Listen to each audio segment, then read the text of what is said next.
من الان تهرانم، دیروز صبح رسیدم اینجا و نزدیک تولدمه.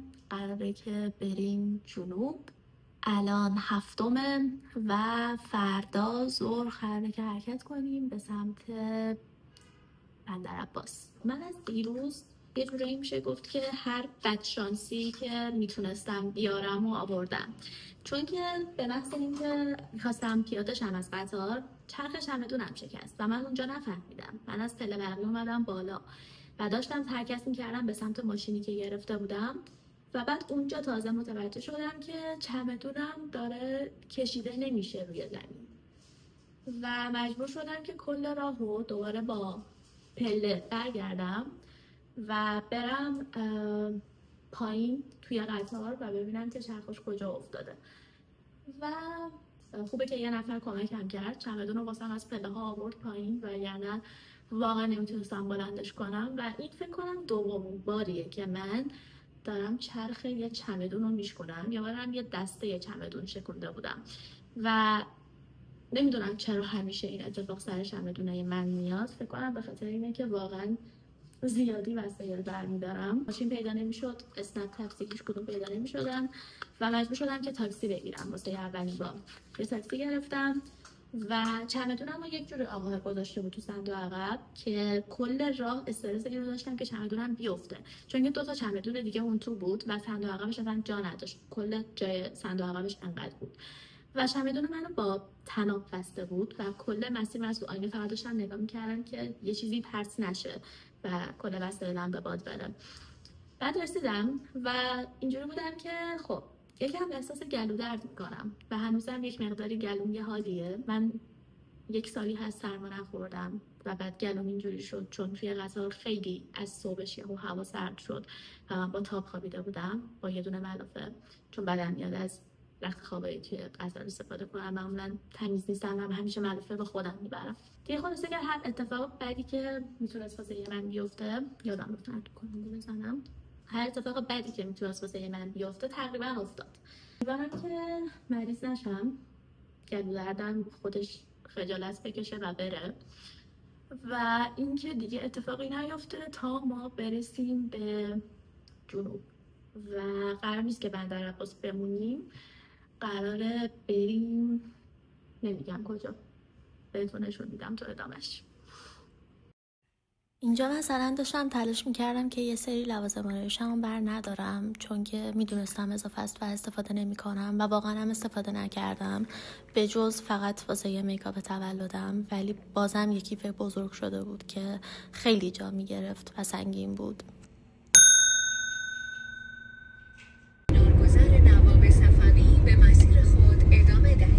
1 ساعت خوابیدیم، احساس میکردم که نمیرسیم به قطار ولی رسیدیم و خوشحالم الان و الان وقت فروپاشی روانیه.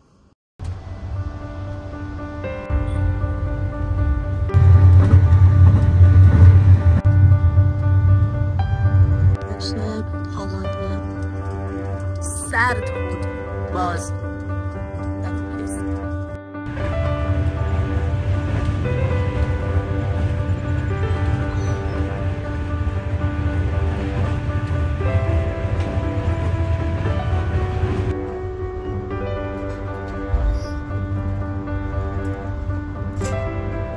الان نزدیک بندرعباسیم، بعد دیگه رسیدیم. فکر کنم یه رو 20 دقیقه دیگه شاید نظر برسیم و از همینجا داره بوی دریا میاد. دارم روان میشم از شرکت زود و با تحریر رسیدیم. تقریبا 2 ساعت تحریر داشت فکر کنم. ساعت 9 دیگه برسیم. الان 11 رسیدیم، پیاده شدیم و فرصت نمیدن که ما ببینیم اسنپ بعد بگیریم یا چی. با یه آقاهی گفت میرسونتمون اسکله و داریم میریم.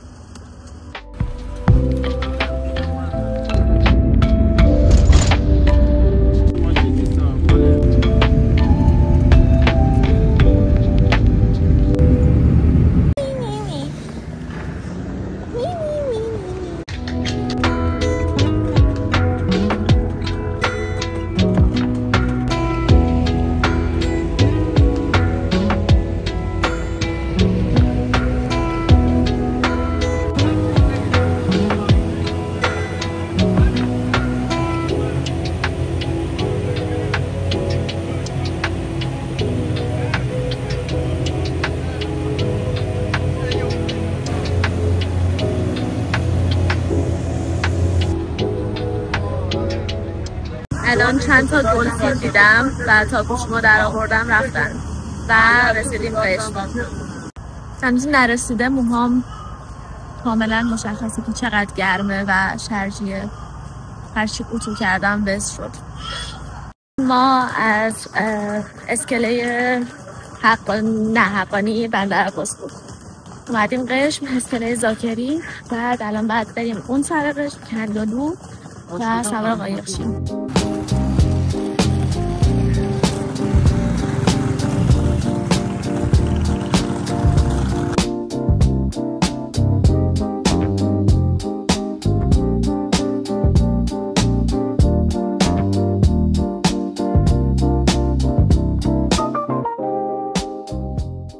رسیدیم کندالو، یعنی اومدیم این سر قشم و از اینجا بعد قایق سوار شیم و بریم هنگام که مسیر زیادی نیست. از اون سر قشم تا این سر تقریبا 45 دقیقه اینا راه بود و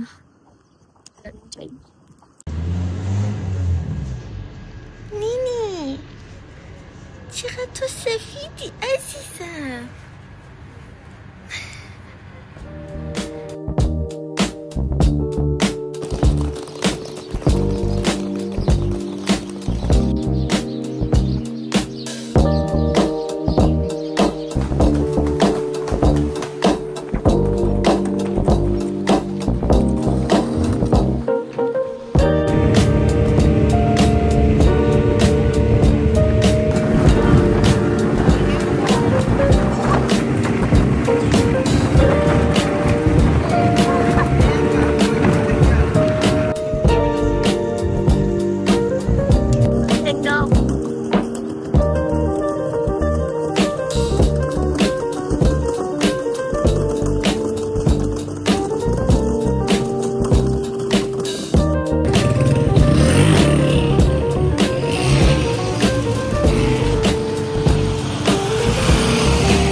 نه مرد دنبال ویلامون میگردم.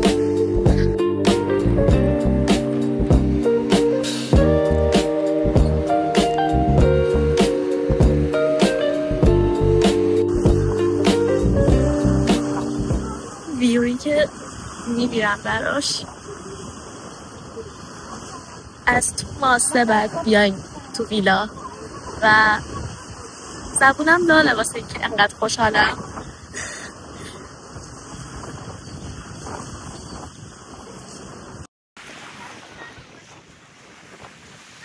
ما ویلا رو تحویل گرفتیم روز اول هنگامه و الان میخوایم بریم سبوسه بخوریم، غذا بخوریم اینجاست و خوشحالم و فردا تولدمه. ناس ببینمت خوشگل دماغ گنده، خوشگل دماغ گنده.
نوه آبانم هست.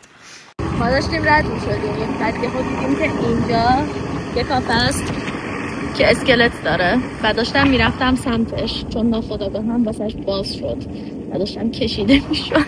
یه کم دیگه رفتیم توی شهرم راه رفتیم. نسبت به 3 سال پیش که اینجا بودم خیلی همه چیز تغییر کرده بود و یک عالمه کافه و رستوران‌های جدید باز شده بود و خیلی هاشون حتی بومی اونجا نبودن.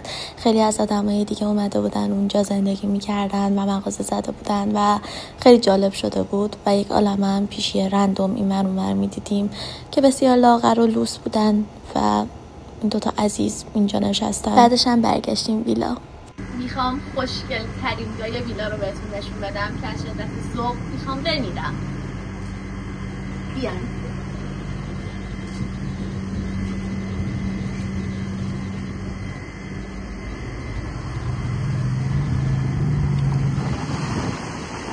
واسه اومدن تو ویلا باید از تو ماسه رد شی. انقدر تو حلقه دریا و آسمون و تراس. من اینجا میمونم و هیچ وقت دیگه بر نمیگردم.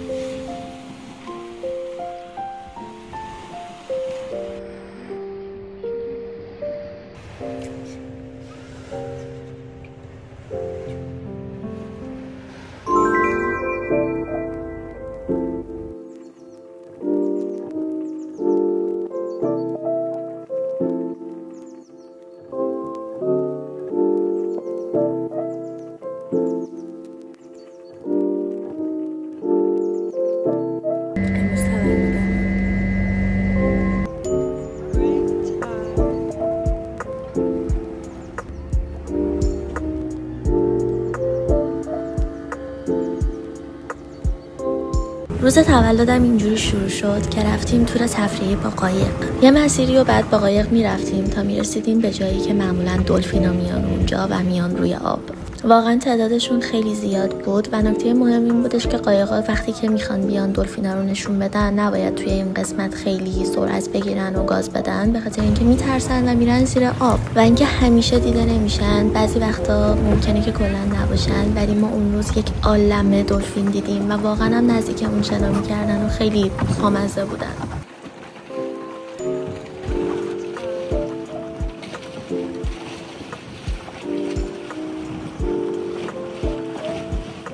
بعدش دوباره حرکت کردیم و رفتیم جایی که توقف دوم بود که اسمش آکواریوم طبیعی بود و یک عالمه ماهی دیدیم اونجا و خدا آقاهه که صاحب اون قایقه بود به همون نونه خشک داد که بریزیم واسه ماهی و اون هم همشون با هم جمع می شدن و نون نام نام می کردن. خیلی بامزه بودن و یه عالمه هم خوردن به دستمون.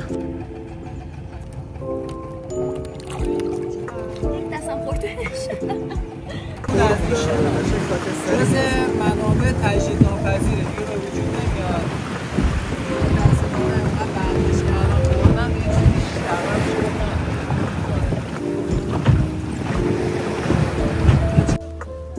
وای آهنی یکی هم مشخصه. اینا کشتی بوده یه زمانی، الان دیگه به اثر فرسایش آب و اینا به این شکل در اومده. امیدوارم که خوش گذشته باشه. خیلی خوش گذشت. نام تولدم مبارک.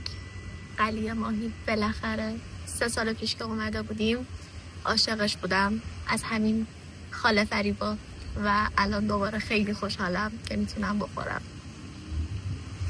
بعد از نهارم کنار دریا دوباره قدم زدیم یه عالمه و یه مسیری و تا جایی که تقریبا ادامه داشت راه رفتیم.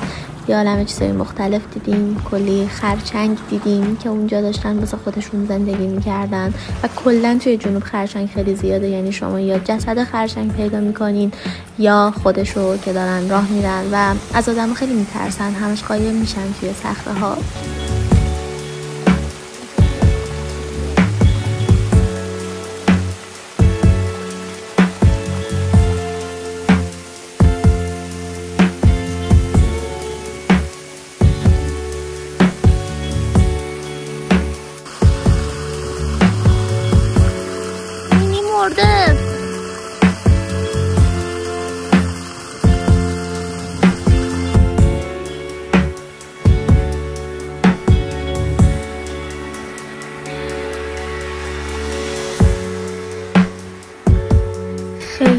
خوشگله، واقعا گلیتر طبیعی.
خرچنگ سیز های قرار بخوریمش، قرار صندوقش رو باز کنیم و بخوریم.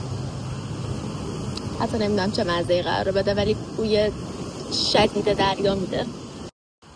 عکس و ویدیوهای تولدم هم که گرفتیم، اومدیم دوباره یکم لاف بریم، میکاپ هم هنوز هست و فردا دیگه میخوایم بریم شنا کنیم. خوشحالم.